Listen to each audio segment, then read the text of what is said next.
Selon les rapports du groupe d'experts intergouvernemental sur l'évolution du climat, GIEC, datant de février 2022, les présages de la famine en Afrique subsaharienne et en Afrique de l'Est s'annoncent pour 2060 à 2100. Il faut travailler dès maintenant pour dérouter cet horizon très sombre. À cet effet, African Women Agribusiness Network, ou le réseau des femmes entrepreneurs agricoles d'Afrique, à One Africa, prend le taureau par les cornes. L'organisation panafricaine a réuni 44 jeunes filles de 4 pays d'Afrique exerçant dans la chaîne de valeur agricole en visioconférence du mercredi 23 au vendredi 25 février 2022. Yamoussoukro, la capitale politique de la Côte d'Ivoire, abritait la délégation ivoirienne interconnectée aux 3 pays anglophones que sont le Ghana, le Kenya et l'Afrique du Sud, pour discuter sur la thématique des opportunités à saisir dans la zone de libre-échange continentale africaine, ZLECAf aux femmes dans les échanges commerciaux agricoles. Durant ces 3 jours, la présidente fondatrice d'One Africa, la Rwandaise Béatrice Kakuba, était aux côtés de la délégation ivoirienne pour piloter ce grand panel panafricain depuis la ville au lac Caïman. Et j'étais impressionnée par votre engagement, parce que dans le business, quand on n'a pas l'engagement et la passion, on ne peut pas réussir. Et donc, je vous demande vraiment de continuer et de aussi, comme Solange a dit, d'amener d'autres jeunes filles qui étaient comme vous avant, il y a 2 jours. Regardez comment vous vous êtes transformés en 2 jours. Donc, augmenter la chance aux autres. Parce que plus nombreuses vous serez, plus on va vous écouter. Pendant ces 3 jours et des 4 coins du continent, des experts de la FAO, de l'Union africaine, de l'ONU Femmes, des banquiers et directeurs d'entreprises agricoles se sont succédés par l'animation des conférences pour enrichir la lanterne des 11 jeunes filles ivoiriennes et celles des autres pays. Le partenaire financier d'One Africa, qui désire financer l'essor de l'agriculture féminine, est la banque panafricaine Ecobank au travers de son programme Élevé. Le programme Élevé, c'est une approche du groupe panafricain Ecobank.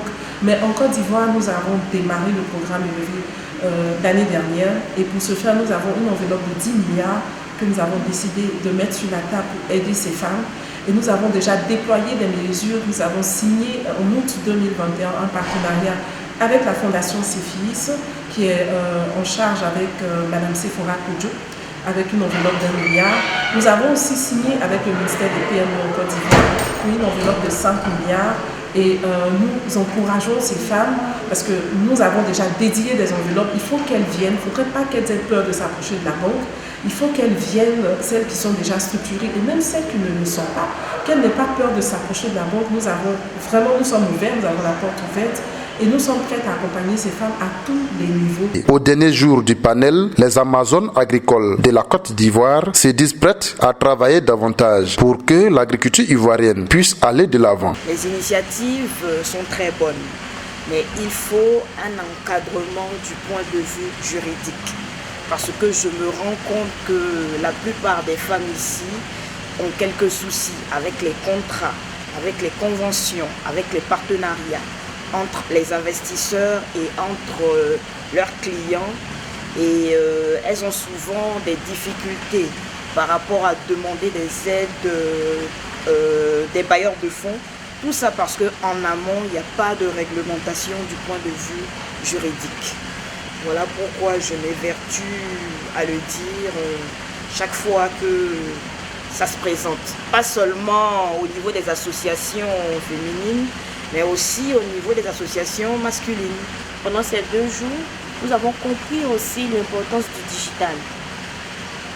Le digital, intégrer le digital dans l'agriculture nous permettra de converser avec tout le monde dans le monde entier et recueillir d'autres techniques qu'on n'a pas sous nos tropiques qui pourra aussi nous aider à améliorer notre compétitivité.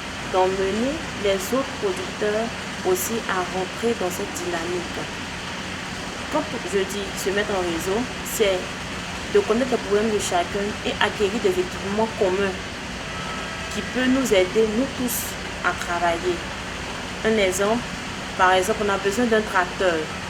Un tracteur, si une seule personne, une seule entreprise doit payer un tracteur, ça coûte cher. Pourtant, si nous sommes 10, on peut utiliser le même tracteur et ça nous revient moins cher et ça augmente notre productivité. À la fin de cet événement, le facilitateur ivoirien d'One Africa a exprimé sa gratitude à la présidente Béatrice Kakuba et a par ailleurs exhorté ses sœurs à relever le défi qui les attend.